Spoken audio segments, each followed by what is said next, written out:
Bienvenue pour notre rendez-vous annuel avec le festival de télévision de Monte-Carlo qui a eu lieu en juin. Au programme press junkets, rencontres fans et surtout des échanges avec ceux qui font les séries d'aujourd'hui et celles de demain. Avant de revenir sur Jack Ryan qui a fait l'ouverture et notre critique fin août, petit tour d'horizon de ces 4 jours avec Marina, Elodie, Samira, Justin, James, bref, que des stars.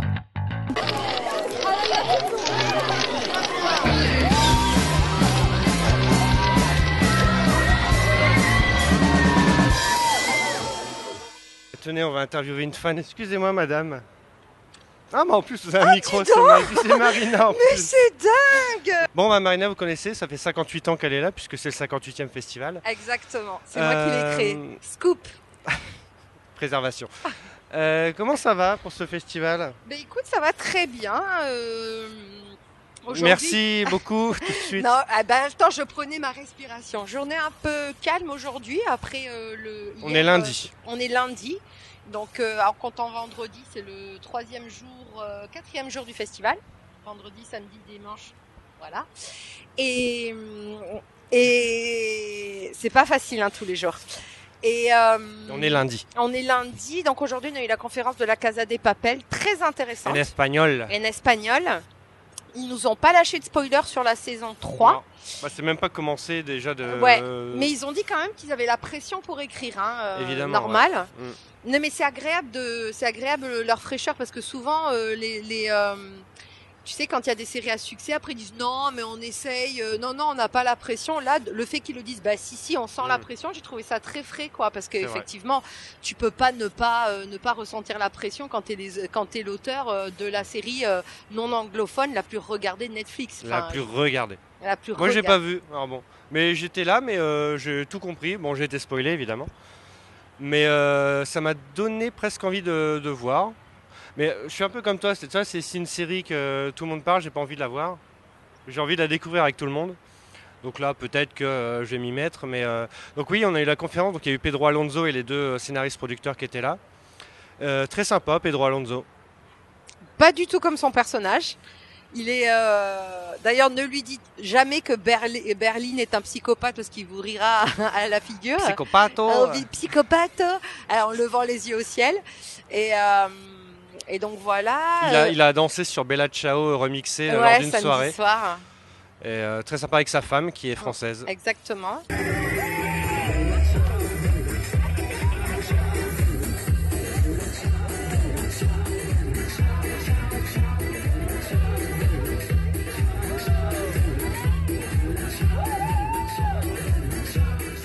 Et sinon, qu'est-ce qu'on a eu aujourd'hui? J'ai eu Jason Isaacs. Ah oui.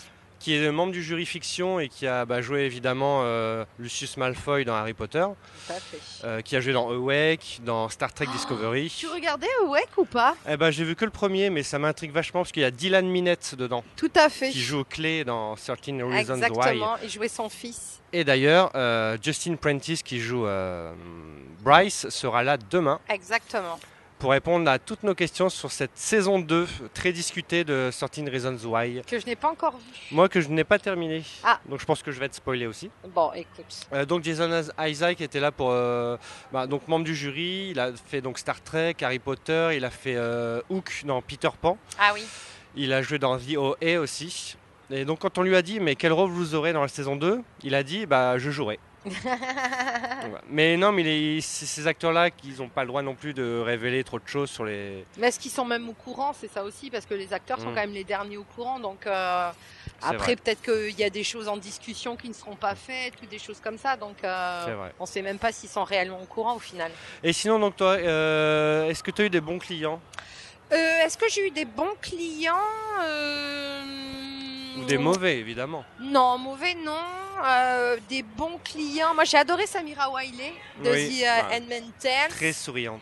Très souriante. Elle est super adorable. Elle est magnifique. J'ai beaucoup aimé James Lafferty et Steven Coletti. C'est vrai, qui étaient là pour Everyone is Doing Great, leur web série, enfin leur projet de série, qui est crowdfundé sur Indiegogo. Ouais, c'est ça. Donc vous pouvez aller, on va vous mettre le lien, vous pouvez aller donner de l'argent. Parce qu'ils ont fait donc un pilote et ils veulent faire 5 autres épisodes.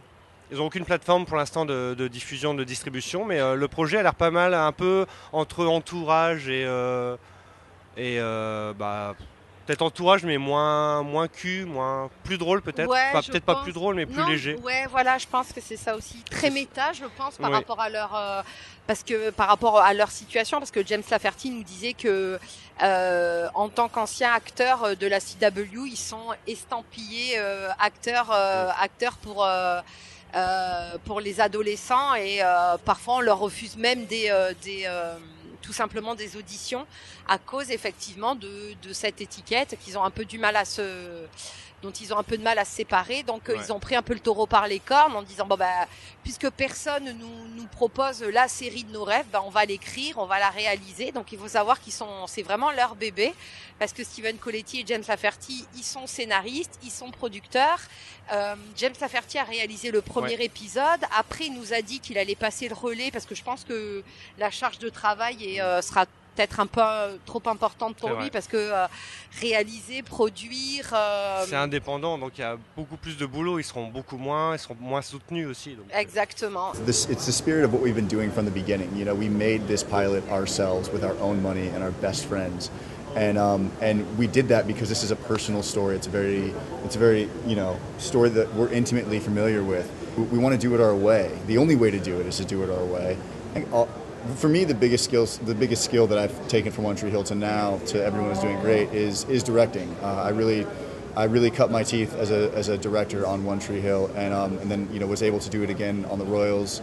And I learned so much about just the whole process. I learned to get out of my head as an actor and pay attention to what's going on around me at all times, and really get an intimate knowledge of the way a set works. And we couldn't have run this set on Everyone Is Doing Great without that knowledge.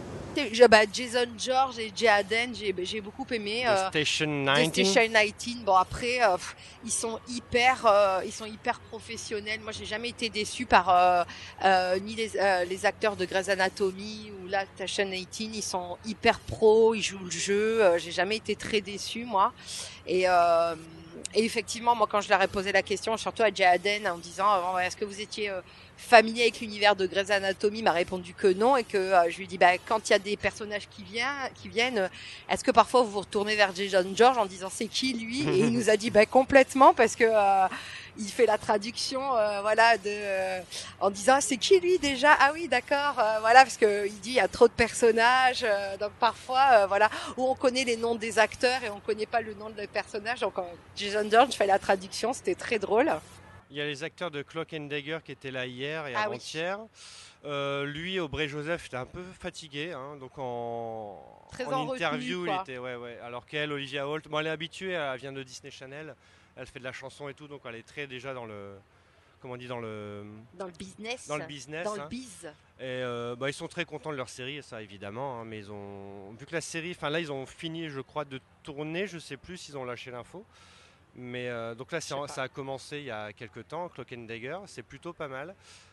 Pas de grosses révélations, évidemment, c'était comment ils ont été castés, quels super-héros ils préfèrent. Donc c'est pas énorme comme scoop, quoi. Mais de toute façon, on a rarement de scoop à Monte Carlo. Non, franchement. En plus, le problème, c'est qu'effectivement, quand c'est des séries de 22 épisodes qui sont diffusées de septembre à juin, de septembre à mai, juin, les scénaristes sont en train d'écrire. Donc, de toutes les manières, quand bien même ils voudraient nous donner des spoilers, ils pourraient pas, parce que ils n'ont pas encore eu les scénarios et les scénaristes sont en train de les écrire. Et après, c'est où les séries sont déjà terminées. Il y a rarement des séries qui sont en production à cette époque-là. Donc, quand bien même, effectivement, ils voudraient nous en donner, ce serait pas possible. Ou alors la série est totalement inconnue en France, comme pour Superstore et Ben Feldman. Spécial dédicace. Voilà, souvent l'acteur demande mais c'est connu en France, on lui dit soit on lui ment, on lui dit oui bien sûr, soit on lui dit comme certains non pas du tout, c'est pas du tout connu, et là il vient faire la promo de quelque chose qui est même pas diffusé. Enfin c'est diffusé en France sur Comédie Plus, mais Comédie Plus quoi, donc personne regarde. Et puis même aux États-Unis, Superstore, même aux États-Unis, Superstore, c'est pas non plus la sitcom, tu vois, c'est pas Big Bang Theory ou Modern Family, des choses comme ça. C'est une série qui est bon, elle est portée par America Ferrara, donc peut-être que les gens s'y sont penchés peut-être plus que si ça avait été que des inconnus, ou Ben Feldman, avec tout le respect que j'ai pour cet acteur que j'adore. Ouais. Non, mais dans d'autres Drop Dead Diva, même A2Z, on en avait parlé, qu'on avait adoré. Mais voilà, effectivement, America Ferrara, ça a permis un petit peu d'attirer peut-être un peu plus de téléspectateurs. Maintenant, effectivement, c'est pas la sitcom, la locomotive, tu vois, le mastodonte, quoi. Mais donc voilà, mais lui il est très très agréable, il est très. Alors pour la petite histoire, sa maman a déménagé et elle se promène entre Avignon et Aix-en-Provence. Très intéressant. Très intéressant, et il parle très bien français. Voilà, c'est pour la petite histoire. Là, a priori, Elodie veut venir parler, donc on va lui laisser le micro. Alors je vais lui laisser. Alors disparition, attention. Attention, tac tac tac. Vas-y, pose ton. Attention. Est-ce que je vais faire un montage? Je ne pense pas. Rien que pour que vous soyez ridicule. Magie. Elodie, alors qu'est-ce que tu retiens de cette édition? Qu'est-ce que je retiens de cette édition?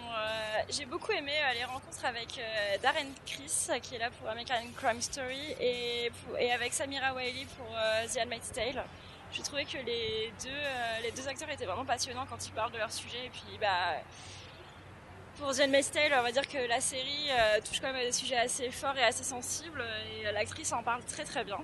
I remember in first season when we first started filming, the presidential election had not happened yet, and have that happen sort of in the middle of us creating this thing, it definitely heightened the sense of responsibility that to be a part of the conversation in the zeitgeist the way that we are. I never knew that it would be like this, but I'm happy that we're able to be part of that conversation. I want to say a happy accident, but I also don't want to use that word happy about this horrible thing that's happening. So. Alors ça fait quoi de voir un frère Scott?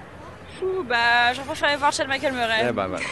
Quel dommage. Mais on va dire que c'était très bien aussi James Lafferty.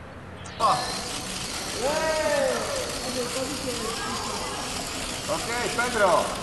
Toi, t'en penses quoi? Est-ce que il devrait y avoir une saison 3 ou pas?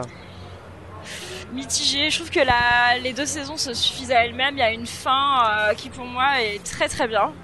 Et d'un autre côté, comme on est attaché aux personnages, on a envie de les revoir, on a envie de refaire partie de l'aventure avec eux, donc pourquoi pas, ça, selon l'idée. Et même certains personnages morts comme Berlin, on sait qu'ils vont revenir, alors on sait pas sous quelle forme. S'ils sont vraiment morts, on ne sait pas. Mais à voir. Ça se trouve, ça sera totalement raté, ça aurait été une très mauvaise idée. Hein. C'est toujours la question de prolonger quelque chose qui a une fin, par exemple la saison 2 de 13 Reasons Why. Est-ce que pour toi, une saison 2 était une bonne idée? Et est-ce que tu as été surprise par cette saison 2? Mais moi, je suis totalement de l'avis contraire de tout le monde. Alors, moi, j'ai beaucoup aimé la saison 1, et en effet, elle se suffisait totalement à elle-même. Et en fait, j'étais quand même ravie qu'il y ait une saison 2 parce que j'étais tellement attachée au personnage et à l'histoire que j'avais envie de les retrouver en fait. Ça m'a pas dérangé qu'ils en fassent une parce que justement j'avais envie de prolonger l'expérience avec eux. Oui. Est-ce qu'ils ont réussi? Personnellement, j'ai pas été déçue. C'est pour moi très intéressant d'avoir un autre point de vue que celui d'Anna et celui de Clay. En fait, chacun à leur tour racontent leur propre histoire avec Anna, et alors peut-être que ça détruit la saison 1 parce qu'on a d'autres images d'elle, d'autres points de vue de ce qui s'est passé, même si dans le gros des choses ce qu'a dit Anna était vrai, il y a rien de faux sur les gros événements, donc moi ça me dérange pas du tout qu'on ait un autre avis, d'autres points de vue, et surtout que d'autres personnages soient mis en avant. On voit beaucoup moins Clay dans cette saison. Et Jessica, Alex, Zach, moi je trouve que c'est des personnages hyper intéressants et que c'était intéressant de les développer, et Tyler aussi. La fin est discutable. J'attends maintenant la saison 3 pour... alors, même question, est-ce qu'une saison 3 est utile? Maintenant oui. Bon. Vu la fin de la saison 2, j'ai envie de dire, il faut une saison 3. Et jusqu'où ça peut aller? Est-ce que c'est une série qui peut vraiment être un gros teen drama de plusieurs saisons? je trouve qu'elle a des sujets tellement forts et nécessaires que c'est intéressant de les développer. Alors maintenant qu'ils ont fait un peu le tour, c'est vrai, autour du viol, etc.,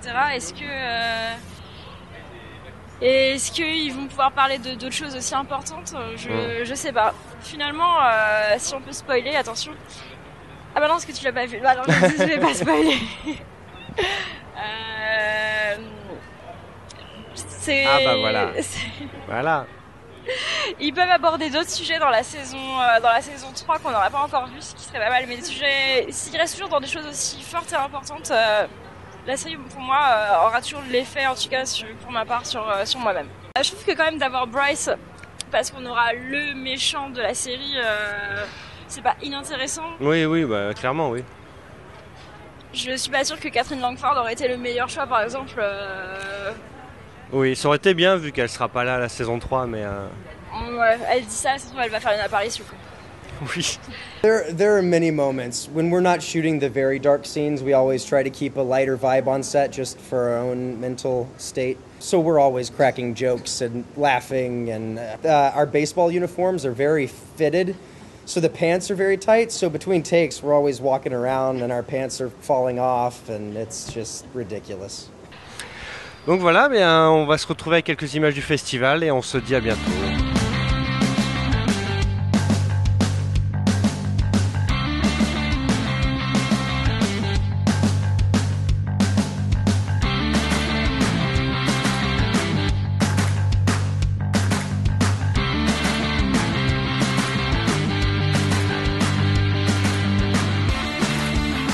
Alors là, ça va être ma 5e année consécutive. Donc c'est toujours un plaisir de venir à ce festival pour aborder les stars, soit au niveau du tapis rouge, soit après à différentes conventions, conférences derrière, behind the scene ou rencontres fans. Et c'est vraiment un festival très intéressant dans le fait qu'on peut s'approcher des stars très très facilement.